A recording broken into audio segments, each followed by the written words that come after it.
Welcome into the Radical Restoration, episode number 3. I'm here with my co-host and compadre, Gregory MacGyver, and just so you know, we call him the real MacGyver. Greg, how you doing, my man? I'm doing well. Thank you very much. I've got You my, ready to talk some Oliver Cowdery restoration, yeah, Joseph Smith? I guess this is, since I'm tagged as the real MacGyver, I'm just going to be pulling out my Swiss Army knife of historical review and just getting little nuggets pulled up. Let's But go. so, yeah, I've just learned that trying to get things put together and learning about Oliver Cowdery, there's a little nugget over here, there's a little nugget over here, there's stuff on this website, there's stuff in this book and this journal, and it it's not cohesive at all. And so I'm bouncing a little Yeah. bit. So the more we dig into Oliver Cowdery, the more we find that the information is just all over the place. There is no one uh, spot that you can look at to know what exactly was going on. You got to find it in a variety of different places. And now you found some things, and this is to backtrack a little bit from what we've discussed before. In our last episode, we ended with their experience, or Oliver Cowdery's experience, when the angel John the Baptist uh, came to them, and we read his experience. But even before that experience, and even before him coming to the Smith family, you found some interesting nuggets about Lyman Cowdery. Well, the I recommend this book. It's The History of Joseph Smith by his mother, Lucy Mack Smith, the unabridged original version, and it's compiled by R. Vernon Ingleton, forward by Richard Lloyd Dewey. But it's got everything of, there was stuff that was just edited out from what it was banned for a little while, and Brigham Young didn't like it. And he said it's not accurate, and I don't know what all he had against it, but it was literally banned there for a while. I don't know if they had a book burning or whatever, but eventually there was an authorized, edited version. But stuff that was taken out is narrative and colorful, and it may or may not pertain to everything that the editor wanted to portray, but there was just some really good stuff in there. So I like that version way better. But about Lyman, um, so they were living in New York, Palmyra area, New York, and but they visited Harmony because I guess Oliver or Joseph and Emma were there, and they went to visit. Soon after we returned from Harmony, Pennsylvania, a man by the name of Lyman Cowdery came into the neighborhood and applied to Hiram, and it has in parentheses, as he was one of the trustees, and she's referring to the school, trustees for the district school. A meeting of the trustees was called, and Mr. Cowdery was employed. So I guess This they're is Lyman Cowdery. Lyman Cowdery. So I guess they were short of the teacher at the time. But the following day, this Mr. Lyman Cowdery brought his brother Oliver to the trustees and requested them to receive him instead of himself, as circumstances had transpired which rendered it necessary for him to disappoint them, or which would not allow his attending to the school himself, and he would warrant the good conduct of the school under his brother's supervision. Really wordy way of saying, yeah, I can't do it. Um, but it is that's how Oliver became the teacher in that district school. So it's been established for a while, and it was no small little, it's not just like a little homeschool deal. They had a board of which Hiram Smith was on to oversee the Wow. operation. So Lyman Cowdery is the one that kind of introduces Oliver Cowdery to the Smith family, and Hiram Smith is involved in all of this, and that's how they get to know each other. Okay, awesome. Yeah. And before that, Oliver was doing clerking. for a store or different things like that. It doesn't say exactly what his duties were, but now also at the same time, around the same time, the Smiths were going through, and I was reading Lucy Mack Smith narrative. What happened? Somebody, some scoundrel, just basically cheated them out of the house and the farm that they had worked hard to build and do. You know, because Oliver, mixing up Oliver and Joseph. Joseph had the angel Moroni appear to him in this property of which they were in the process of losing. And I don't know the legal laws of land and everything, but there was a promissory note and some things were done, and somebody basically said, ah ha ha, you know, we're gonna get you. So they had the enemies of the process digging down on them, and so they had to move into another location, which was Hiram Smith's at this time, and it was a much less uh, Much smaller place. much smaller and everything. And Lucy was telling Oliver, because Oliver was staying with them at the Palmyra home, and she basically said, "Now, Oliver," I said, "see what a comfortable home we have here, and we have everything necessary." And she goes on about how she was trying to convince Oliver he needs to find another place to live because they're going to go to a much smaller place at Hiram's. And she writes that Oliver said this, "Mother," exclaimed the young man, "let me stay with you, for I can live in any log hut where you and father live," which is Joseph Smith Sr., "but I cannot leave you, so do not mention it." Ah. So he was a humble, he didn't care of the niceties and wasn't, it was about relationship. He loved the Smiths and he'd come to love them, but he still didn't know Joseph yet because Joseph was in Harmony, Pennsylvania with him. So just a little bit of a catch up on that one. And it kind of shows Oliver's, he's feeling the spirit. He knows he's supposed to be around the Smiths. He knows he's supposed to be there with them. Listen,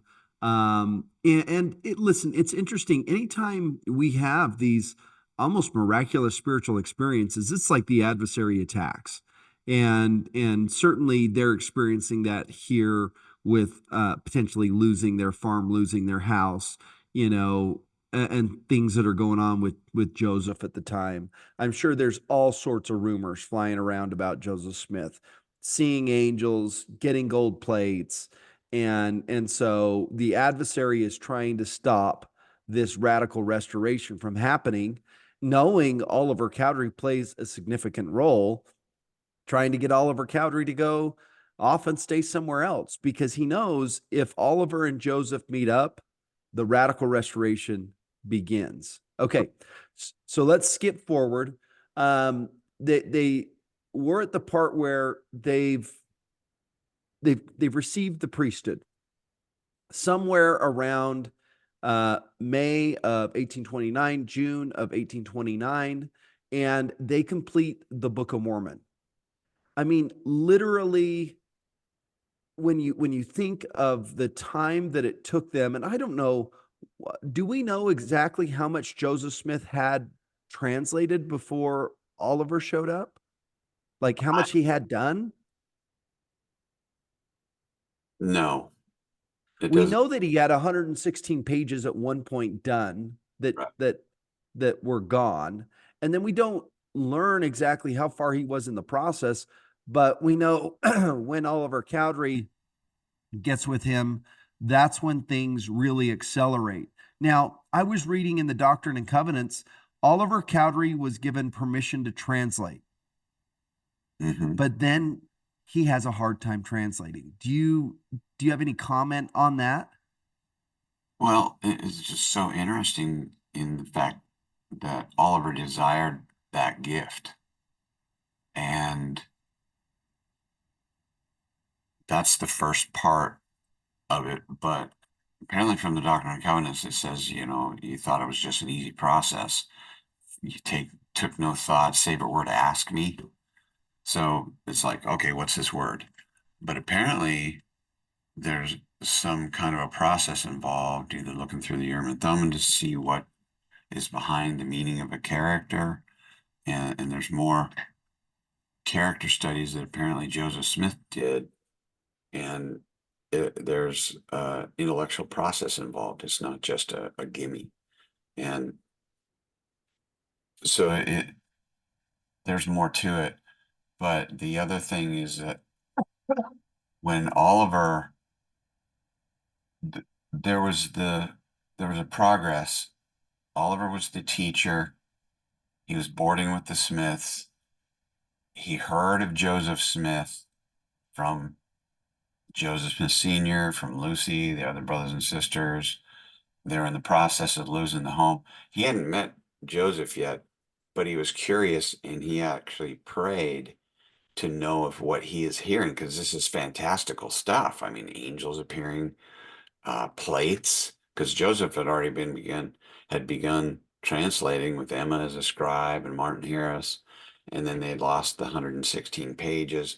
And if I heard something like that going on, I would definitely be hitting my kneecaps. And he And has a dream as well amidst all that, right? About the golden plates. that's what one or two sources I stumbled across stated, that it wasn't just an answer to a prayer, where in the Doctrine and Covenants says, cast your cast your mind to the night where um, you were praying unto me, and no man knows this but God. And but apparently there's more that happened. He actually had a vision and saw the plates, and so there's more going on behind the scenes that we don't get firsthand account from. And it's interesting is that I've been asking different historical people and sources for journals of Oliver Cowdery. He was a very educated person, and I would think that he had a lot And of. a prolific writer. I have reviewed and seen his handwriting. It's like the most beautiful cursive I've ever seen. I was at the church records department looking at some of what he scribed for the Book of Mormon, the originals. They have some of them there behind glass, and his cursive is so beautiful. It, So it's a big the deal. Penmanship was a big deal back then. Yeah, and so to think that he doesn't have a journal out there. Listen, post in the comments if you know where Joe or Oliver Cowdery's journal is. I would have thought this guy would have been one of the best journalers ever, because he clearly writes a lot because his penmanship is like near perfect. Well, I found a reference to 1836 journal. I haven't got the source, and I don't have the document, but I found a reference to that in some other articles. And so it would just be fascinating, because I keep a journal from time to time. I don't write every day, but from time to time I give it a little bit of a catch up. Hey, I met this guy named Shane Baldwin. Oh, X that part out. Things got weird. Okay. But it's just strange to me that there isn't. I checked with this Yeah. historian and say, have you heard? And same with Emma. Doesn't Emma have a journal? Yeah, and we're going to get into that probably in some other things, but I think that there's in the records the church purchased from the reorganized church or church, Community of Christ Church. I think there's some journals and some stuff there, but we'll find out. Okay, so there, Joseph Oliver wants to translate. Oliver realizes translating is no easy thing. We learned that in the Doctrine and Covenants. But they finished the Book of Mormon sometime around June 1829. Translation Can I go complete. back a little bit? Yeah. Because they moved from the original Palmyra home that Alvin principally made beautiful and comfortable for them. And then they go to Hiram's shack, apparently. And then after that, there's just reports of persecution. And it's just terrible. And there's persecution out in Pennsylvania too. And but Lucy said that we were fine, upstanding people until Joseph had the reports of Joseph getting the plates, or even back to his first vision, stuff Well, started. and they're defending Joseph. Like the family's defending Joseph. So this isn't a function. I mean, if the family would have been like, yeah, our son's crazy, and not defended him, they probably wouldn't have faced the same kind of persecution. But because they're defending Joseph, not only is Joseph being persecuted, but now they're being persecuted for believing their son. Yeah. So in March, late March of 1829, Oliver departs Manchester with Samuel Smith and arrives in Harmony, Pennsylvania, April 5th of 1829, and April 7th, 2 days later, after meeting Joseph Smith, they get busy scribing, translating. Yeah. So imagine what happened between those 2 days. They meet each other and it's like lightning strikes, right? They're just like Joseph has probably been praying for somebody that can help him, complete this work. And Oliver shows up and they probably spend those 2 days from April 5th to April 7th. I would love to have been a fly on that wall, just Joseph saying, hey, this Moroni came to me and this is what happened and this is what he quoted and these are the scriptures and this is what's going on and these are the golden plates and he just is recounting all this stuff and Oliver being in tune as he's listening believes. And I'm So sure Oliver had to resign his position. I don't know if school had ended. I don't know what the school period was, but he had to quit his job. yeah. Quit his job and sacrifice everything and just go meet this Joseph Smith, of which he had answers to prayer and also potentially dream about. So just lightning strikes, exactly. Okay, so they're through the translation.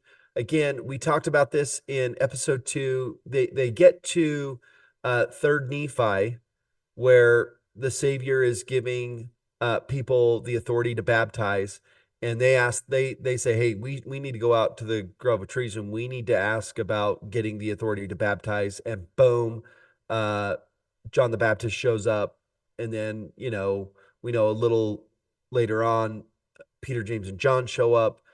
Uh, they get given the priesthood in that moment. They get given the keys in that moment. And so, and then they go back. And if they're at third Nephi ish, they're almost done with the Book of Mormon.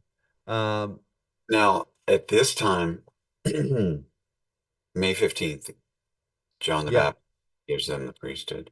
And some historians that I read are stating that a few days later, some say maybe a couple of weeks, but the people, everybody is saying before September of that year.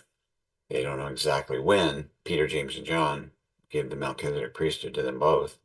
And I wonder what that was like, right? You got Peter, you got James. I wonder if this is the first time, and John's been on the earth for 1800 and 30 years. Um, I wonder if he's been visited by Peter and James over the last 1800 years, or I wonder if it's like, hey, there you guys are. Where have you guys been? You know what I mean?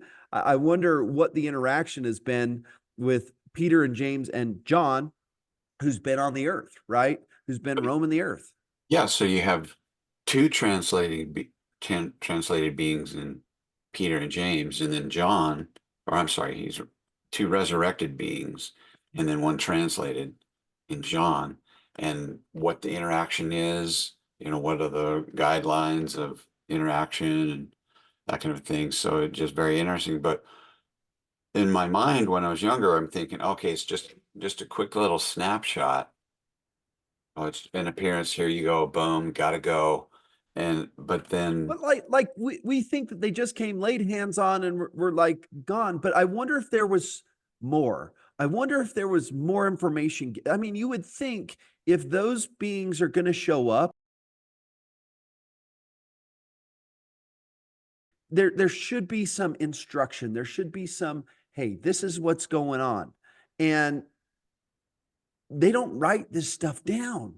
They don't tell us in detail what transpired in that moment. What did they say? What did they tell them? Did they give them any information? Were they told not to write it down? Were they told not to disclose? I don't know, but we don't even have the exact date of that experience when it happened. And I wonder why Oliver and Joseph write a detailed account on the John the Baptist visitation, but on the Peter, James, and John visitation, we don't get that detailed account. Any thoughts as to why we don't get that detailed account?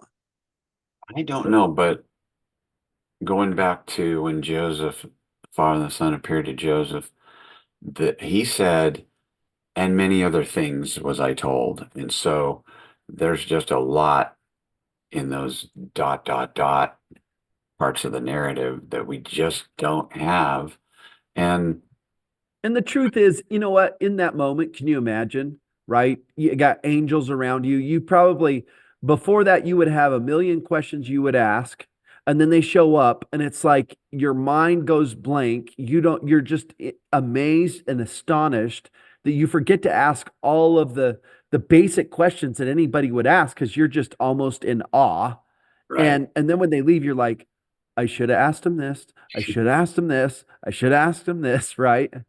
Well, when John the Baptist was there, after they got the priesthood and they baptized each other, and I said earlier that um, Oliver baptized Joseph. I think it was Joseph baptized Oliver baptized. I don't know. Anyway, they got baptized, but it also talked about how they prophesied. So they got filled with the Holy Ghost. They prophesied, and what was prophesied? We don't have a record of that. So there's just a lot of stuff that is said and done on the Let this be a lesson to all of us out there that, hey, if you get visited by angels, one, try to remember to ask them certain questions. And two, probably most important, make sure you write it down. Write down the experience in the best detail that you can as soon as you can get to some pencil and paper and just write it down and keep a detailed account. Um, so that your posterity or anybody else reading it can have a detailed account and can learn from that experience. Okay. What's also interesting though is that when they're in harmony and they start translating, and you have the Aaronic priesthood shortly after that, in first part of June, June 1st to the 3rd,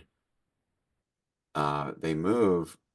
Oliver moves with Joseph and David Whitmer to the Peter Whitmer farm in Fayette, New York, because of persecution in Harmony, Pennsylvania. So, Now talk to me about the Whitmers. Okay. mhm. So the Whitmers play a role in Oliver's life in the future. And at this time, Oliver doesn't necessarily know the role that the Whitmers are going to play, right? Well, apparently Oliver made good friends with David Whitmer early on when he moves into the area, becomes the teacher, and just makes good friends with the family. And And are the Whitmers kind of well to do? Do they got money? Do we know anything about the Whitmers in that regard? Or are they just one of the first people to really believe Joseph?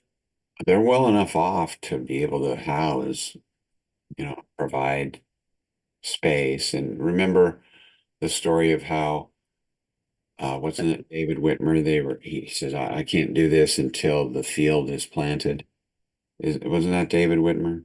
I don't know that story. Now, was Martin Harris fairly well off? Was it Martin? Maybe it was Martin Harris. I get confused. But yes, Martin Harris was very well off. He kind of did some good agricultural techniques and So Martin Harris. So the players we got right now at this time, you have Martin Harris that had gotten involved, had lost the 116 pages. Joseph was probably looking at Martin Harris as like, I mean, Joseph's broke, right? Joseph and his family, they got no money. yeah. He's sitting on these golden plates. Who knows how much they're worth, but he knows he can't sell those. He's now translated this book. He has no money to like, how am I going to print it? Oliver Cowdery clearly doesn't come from money. You got Martin Harris, who does have money, but he's got this wife that is just like, don't be giving these guys money. These guys are a fraud. These guys are. So his wife is just against Joseph. Uh, I and mean, she might not have been saying it's a fraud, but can you imagine hawking your house or giving all this money to some endeavor that you don't know anything about, oh, really? totally. So the wife's like, what are you doing? Why are It's you doing this? supposed to be taking care of me and our family or whatever. And here you are going off, spending time and spending money. Yeah, and he's trying to say, but an angel and this young guy and this book and the golden plates, and she's probably like, "You're crazy. Show me proof." He gives her proof, and then poof, it's gone. And then we don't really hear much about her. That she lost it. I mean, we just don't hear a whole lot. But then we get to the point to where the Whitmers are now also helping out. You got Did I David mention, Whitmer. did I Go mention ahead. one of the students of the school was Elizabeth Ann Whitmer, the kid sister of David and John and Peter Jr. Whitmer. Did I mention? Okay. Did I mention it? No, Okay. no. Because apparently she took a liking to Oliver and Oliver took a liking to her, but for years it was just no, you know. But he was always very considerate and they would when they're at the farm and sometimes they would just be talking with each other and go on a walk and they made sure everything was above board, but she was quite young when she took a liking to Oliver. So if this is 1829, Oliver was born in 1806. He's 23 approximately. Joseph is 24.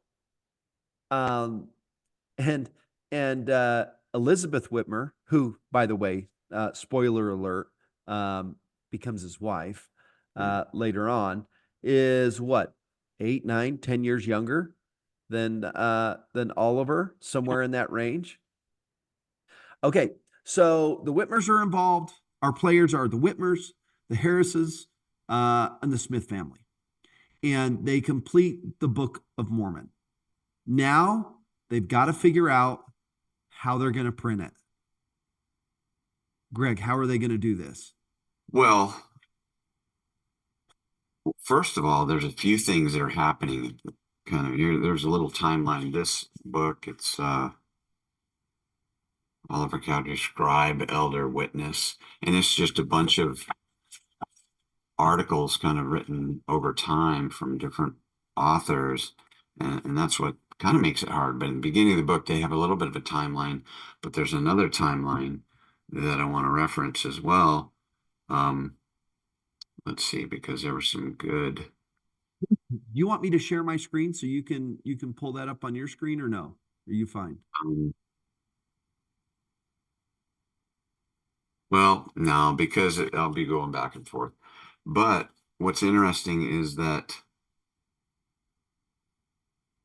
in June 1st to the 3rd, they moved with Joseph to the Peter Whitmer farm. June 20th with Joseph, David Whitmer, and Martin Harris. That's the three witness Those are experience. yeah. So they're those guys they're starting to get. I think it's kind of cool because it's starting out so small, right? It's like the Smith family, the Whitmer family, the Harris family, and Oliver Cowdery. I mean, that's literally, the church hasn't been organized, but those are the players at this point, right? And the Harris family, they seem to be the ones that have the money. Mm-hmm. Mm-hmm. And then Joseph gives the job of Oliver Cowdery. It's called the Articles of the Church of Christ. And I think it's the beginning of section Doctrine and Covenants 20. And Okay. so he's given the task to put that together. And he's So also, they're starting to organize a church. Yeah. essentially is what's happening now. Right. And before April 6th of 1830, there are actually baptisms and there are little branches that already are started. But the formal legal organization happens on April 6th of 1830. But what is interesting also at the same time that this articles of the Church of Christ is being put together, he is given the completes the work as scribe for Joseph's translation of the Book of Mormon. July the 1st is what is listed there. So there's a lot of things happening. But then July to February of 1830, Oliver is given the assignment to work with the printer. And also, he makes a copy, a hand copy of the entire Book of Mormon for the. Hold on. So you're telling me now we have 531 pages in our current Book of Mormon, but those aren't 531 normal pages. I mean, this is smaller print, side by side lines. So you're telling me that Oliver Cowdery then rewrites the entire Book of Mormon by hand. Mhm. I want our listeners to understand what kind of task that would be. Can you imagine sitting down with, like, we have a hard enough time just reading or listening to the Book of Mormon, depending on how you consume it. Can you imagine writing it down, looking over here, writing, looking over here, writing? Can you imagine the task and the patience and the effort that would go into the process of literally rewriting, retranscribing the entire Book of Mormon? So, as I recall, though, when Oliver was scribing for Joseph, he didn't even take much time or any time to do much or any trend or much or any punctuation, or there was no chapters. It was just scribing and writing because Joseph was in the translation mode. He was in a groove, and he wanted to Yeah, get it done. He had been thwarted for what, 2.5 years? 3 years. Yeah. He got it in 1828. Essentially, we know that Moroni gave him the plates in 1828. So we're looking, at least 3 years he's been sitting on this project trying to get it done. And so Oliver is the supervisor, and Hiram and Martin are working with Oliver, shuttling stuff back and forth to the printer, making sure that everything's safe and secure, only sending a portion at a time. And also, there was something I read about some guy that And lifted, they're probably on red alert too, because they've lost 116 pages. yeah. So they're probably like very, very careful. And that's probably why Joseph's like, make another copy because I have no idea what potentially could happen. So rewrite this thing. And somebody, either shortly before or shortly after, was already trying to rip off and make copies, and they had to put a kibosh on that too. So there's a whole bunch of stuff going on at that time. So it's just very interesting. Lots. Okay. So they're working with the printing press. Who's funding this? Do we know? Well, it's Or we Martin. Martin. Martin Harris.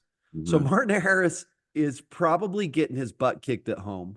Hmm. You know, Sister Harris is probably just giving him the business. He's spending money on this thing.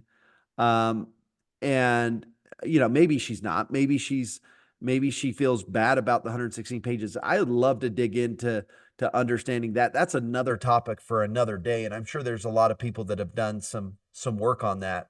Yeah. Um, but they're working with the printing press, and they're starting to get. Are they getting pieces of the Book of Mormon back that have been printed, smaller chunks of it?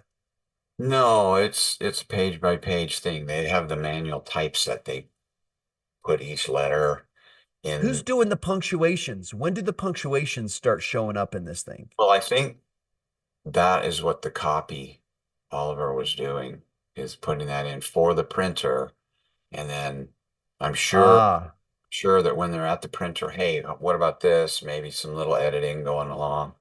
But the I'm sure can all of it. you imagine how much easier it would have been if this was taking place in our day and age? Yeah, and how many revisions? I mean, even today with all the great tools we have at our disposal, a good editor is important, but they really didn't have an editor. It was all written out. There was no editing going on. There was just some punctuation and formatting. So, Okay, so we've got this really small group, and the Book of Mormon printing is taking place. Now, any other things before we wrap this episode up? Any other things you want to add in here? And in the next episode, we're going to dive deep into what that printing process was like, what was going on at that time, how long was it taking, how were they funding it? A lot of those questions in getting the Book of Mormon produced in print. okay, because I don't have a ton of information about that, but you You know, will because that's what you're going to study this week.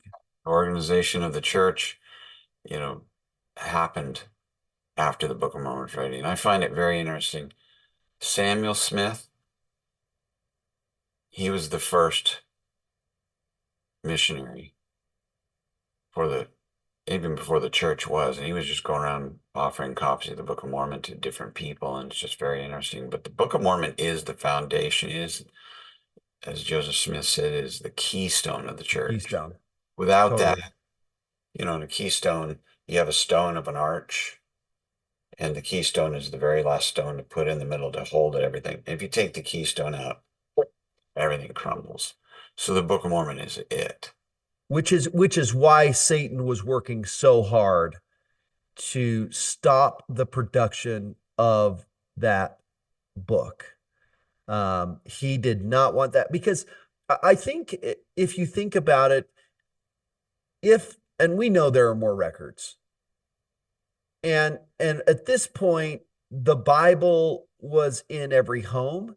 But when you think of even the Bible, if you look in the 1500s, 1600s, it was like only the super wealthy, only the kings had copies of the Bible. It wasn't like every peasant had a copy of a book. Most people couldn't even read, right? And so the Lord is introducing information over time. And we're getting to the point where in the 1800s, a lot of people had copies of the Bible. So the Lord's saying, let's see how you like this. I'm going to give you something more. I'm going to give you something additional. And for most people, something more than the Bible was almost too much to even fathom or stomach. And so, and Satan did not want, and listen, the Bible has 66 books, right? Clearly, Satan had a role in putting together that Bible. Now, I love the Bible. The Bible's amazing. Um, but who knows? We know all the truth isn't contained just in the Bible. Listen, we know all the truth isn't just contained in our standard works, that there is more truth out there that's going to be added upon. And we know we're living in the last days. And we also know that nothing shall be withheld from us. And we're living in a day where I think we're going to see a lot more. And we got to make sure that we're not being the ones persecuting other people that might be coming forth with additional records. Well, with all the wonderful podcasts and everything going on right now, you've got discussions about all these megalithic structures, the deep research on the pyramids, Graham Hancock talking about this, just blowing the things wide open, and just all the various different mysteries of history that we don't mystery and history and archaeology that we just barely are scratching the surface on. And so it's just like I didn't even realize till a little while earlier. There's pyramids in China. There's pyramids in the United States. There's pyramids in Bosnia. There's pyramids in Egypt. There's pyramids all over the place that have been grown over, and just we're scratching the surface on what's in front of us, and let alone what's been buried in the oceans, just all sorts of stuff. I mean, this guy over in Europe was doing a digging in his basement, trying to add into his basement. He comes into this underground community that holds a population of 20,000 underground, and just all sorts of hidden mysteries that we don't know anything about. Yeah. Nothing. So we've got to make sure we learn from the people of Joseph Smith's day and make sure that we keep an open mind. We believe all things and we allow the Spirit to prove all things. So Hold fast that which is good. yeah, hold fast to that which is good. And we know the Book of Mormon is definitely that. Thank you for tuning in to this episode. For myself, I'm Shane Baldwin, my compadre here, the real MacGyver, Gregory MacGyver. We will see you next time as we dive in deep into the printing of the Book of Mormon, the challenges that took place there, who was involved, and how they started to do missionary work and distribute one of the greatest books, if not, in my opinion, the greatest book on planet Earth, the Book of Mormon. Take Amen. care.